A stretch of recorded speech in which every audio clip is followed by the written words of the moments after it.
In this video, we're going to go with 3 simple basic starts that you can put in your program in order to get faster or a faster first step, and kind of the cues and things we're looking for when you're doing these starts.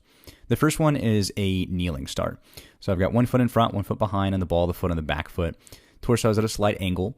And what I'm really focusing on doing here is driving into the ground and projecting everything forward.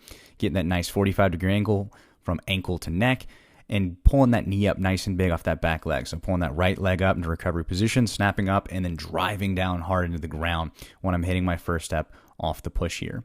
When you set up, you can switch legs when you're doing it. Make sure the arms are set in opposition as well. And when you're pushing into the ground, you're pushing off both feet, even though you get a lot of weight in that front foot, really pushing in, driving that knee up, and snapping down into the ground. The second one, a falling start. Feet about hip width here, come up to the balls of the feet, and let your body drop at a steady rate until you feel like you're almost going to fall, making sure everything going together, your hips aren't lagging behind, and then you're going to really just drive that knee up and then drive it down.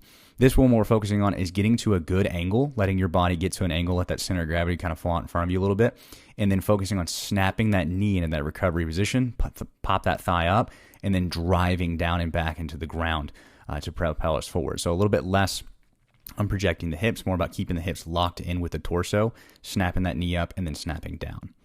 Then the third one is a 3-point start. And the reason for this one, you'll see my hands pretty far out in front here.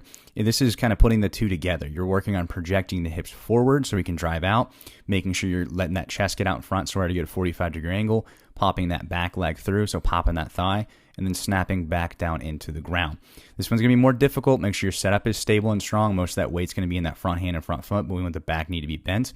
And when you're driving out, notice my eyes, I'm looking down. I'm not looking up. That way I don't come up too high when I come out. Good 45-degree angle there, getting that knee up nice and big and snapping down into the ground. As far as all the starts go, they're pretty basic, and these are just simple ones you can throw in, just working on doing several of these once a week, 6 to 10 sprints during the week, and you can get faster with just doing stuff like this.